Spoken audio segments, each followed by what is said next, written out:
At sa punto mong ito, kamustahin naman natin ang lagay ng trapiko ngayon sa North Luzon Expressway kung saan naramdaman na simula pa nga kahapon yung pag-uwi ng ating mga kababayan na ginunita ang Semana Santa sa mga probinsya. Makausap po natin sa linya ng telepono si NLEX AVP for Traffic Operations, Robin Ignacio. Magandang umaga po. Magandang umaga po. Well sir, meron na po ba kayong estimated na bilang na kung ilan na po yung mga dumaan na motorista sa NLEX nitong Semana Santa? Sa ngayon sir, wala pa po tayong exact na figure po ano. At yun po yung basta yung nagdaan po na mga araw po nitong Holy Week, nakita po natin o napansin natin na mas konti po yung bumiyahe nating mga kababayan. At nagkaroon lang po ng konting pagdagsa nung Miyerkules po ng hapon, and then after that maluwag na po yung daloy po ng traffic po natin.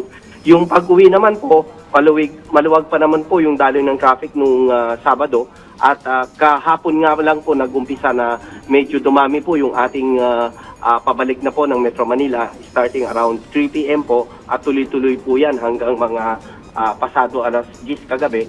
And kagaya ng inaasahan po natin, ngayong early morning po ng Monday, meron pa rin po tayong mga kababayang bumiyahe pabalik po ng Metro Manila. Okay, ano po yung mga hakbang na ginawa ng pamunuan ng NLEX para tiyaking ligtas po yung biyahe ng mga motoristang pabalik ngayon dito sa Maynila? Opo, unang-una po, mula po nung March 27, open na po lahat ang ating lanes, wala na po tayong roadwork. Pangalawa po, mga personnel para mag-assist dito sa ating traffic. And yun po, sa paggunita po ulit ang mahal na araw, kami po ay nag-implement po ulit o naglunsad ng aming motorist assistance program na tinatawag po naming Biyaheng Arangkada, kung saan nag-implement din po kami ng free towing para sa mga class 1 na mga vehicles hanggang nearest exit. At ganun din po nga yung mas marami nating deployment para ma-ensure po na mas safe yung ating mga kababayan sa kanilang pagbiyahe.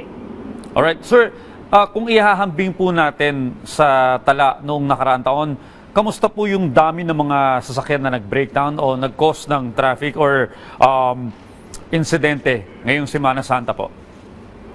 Opo, siguro kasama na nga rin po na mas konti yung ating traffic, at yun po, nagpapasalamat din po tayo sa mga ating mga motorista kasi sa tingin po namin ay mas konti po talaga yung mga nagkaroon ng problema ngayon na bumiyahe ng ating mga kababayan, at yun po, hindi na po sila nakapag-post ng dagdag ng pagkaabala ng ating daloy ng traffic.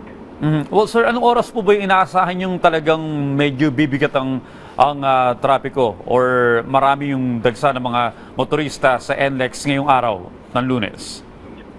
Opo, ngayong araw, inasahan nga po natin kanina, starting madaling araw, siguro before 5, unti-unti pong dumami yung ating mga kababayan na bumiyahe pa south or pabalik po ng Metro Manila.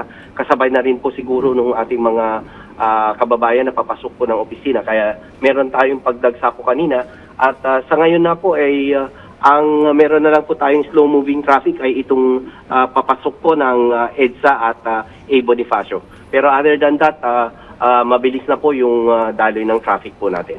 Alright, panghuli na lamang po Sir Robin, ano pong inyong mensahe sa ating mga kababayan pauwi pa lamang po ng Maynila? Opo, yung pong ating mga kababayan na nag-prepare pa lang po na bumalik o magbiyahe, ay sana po napakainam na dapat makapag-prepare sila at ma-check nila yung kanilang sasakyan nasa tamang kondisyon. Ganun din po sana yung magdadrive na nasa tamang kondisyon din po para kahit papano ay makaiwas po ng aberya. Alright, maraming salamat po NLEX AVP for Traffic Operations, Sir Robin Ignacio.